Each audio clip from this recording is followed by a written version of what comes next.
Hello বন্ধুরা, এর আগের ব্লগটা মানে আগের কাজ পর্যন্ত আমি আপনাদেরকে দেখিয়েছি।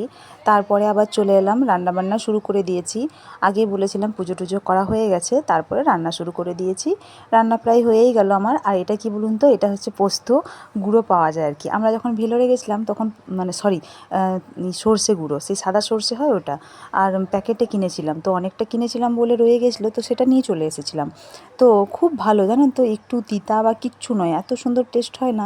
তাই আমি বাকিটা করে সঙ্গে করে নিয়ে চলে এসেছি। ওই সর্ষে দিয়েই আজকে মাছ করব। আর এদিকে শাক ভাজা করে নিয়েছি, আর এদিকে ভাত তো নামিয়েই দিয়েছি। আর হচ্ছে এদিকে তেলে ভাজাগুলো সকালবেলায় হচ্ছে মুড়ি খেয়েছিল, সেইগুলো রয়ে গেছে 4-5টা। তো যাই হোক, আমি হচ্ছে বাকি রান্নাবান্না কমপ্লিট করেই নিয়েছি। মাছটা শুধু ফুটে গেছে। তার আগে এখানে একটু নোংরা হয়ে গেছে, আর আমি এটা দিয়ে রান্নাঘরটা একটু পরিষ্কার করে দিই। এটা হচ্ছে অনলাইনে কিনেছিল, তো এটা আমি রান্নাঘরেই রেখে দিয়েছি। মোছামুছি করতে কাজে লাগে, বেশ সুন্দর পরিষ্কারই হয় জানেন তো। এই দেখুন, জাস্ট এটা দিয়ে একটু মুছে দিলেই না একদম চকচক করে। তো আমার খুব সুবিধার কাজ, মানে কাজের জিনিস, সেই জন্য আমি রান্নাঘরেই রেখে দিয়েছি। ভাবলাম শুধু এটা রান্নাঘর পরিষ্কার করব। রান্না টান্না করে চারদিকে তেল টেল ছিটকে যায়, তো পুরো একদম নোংরা লাগে। তো একটু যদি দিয়ে পরে কাপড়ে করে মুছে দেওয়া হয়, খুবই সুন্দর পরিষ্কার হয়। দেখুন আপনাদের সামনেই মুছে দিলাম, খুব ভালো পরিষ্কার হয়। আর বাকি হচ্ছে গ্যাসটা রান্না হয়ে যাক, তারপরে ক্লিন করব। ওইটা তো গরমে আর করতে পারবো না এখন, মানে সাইডগুলো করে নেবো, এমনিতে করতে পারবো না। তাই একবারে রান্না করে ঠান্ডা হয়ে খাবার দাবার খেয়ে আমরা ওইটা কমপ্লিট করে নিই আর কি। তো দেখুন, সত্যিই না খুব সুন্দর হয়ে যায়, খুব সুন্দর। তো যাই হোক, আপনাদের সঙ্গে কথা বলতে বলতে আমার হয়েই গেল প্রায় সব কিছু। আর মাছটা এবার ফুটে গেছে, ঝোলটা, সর্ষেটা। এরপরে মাছগুলো একে একে দিয়ে দেবো।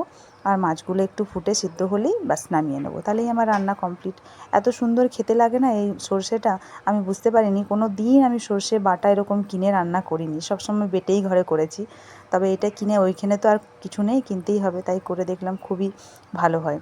যাই হোক, আমার রান্না বান্না কমপ্লিট, গ্যাস বন্ধ করে দিয়েছি। আর এই দেখুন আমার ছোট্ট রান্নাঘরটি। চলুন দেখি, বাইরে দেখি কীরকম রোদ উঠেছে, চলুন আপনাদেরকে দেখাবো। আর এদিকে হচ্ছে ঘর ফর সব কিছু আমার পরিষ্কার করাই আছে আগের থেকে। তো এই যে বিছনাগুলো, তাও ছেলেটা এই যে উঠে নোংরা করে সব সময়। ছেলেটা মানে এত বাচ্চা ছেলে ঘরে থাকলে যা হয় আর কি। আর এই দেখুন পর্দাগুলো সব দিয়ে রেখেছি, প্রচণ্ড রোদের তাপ আর কি।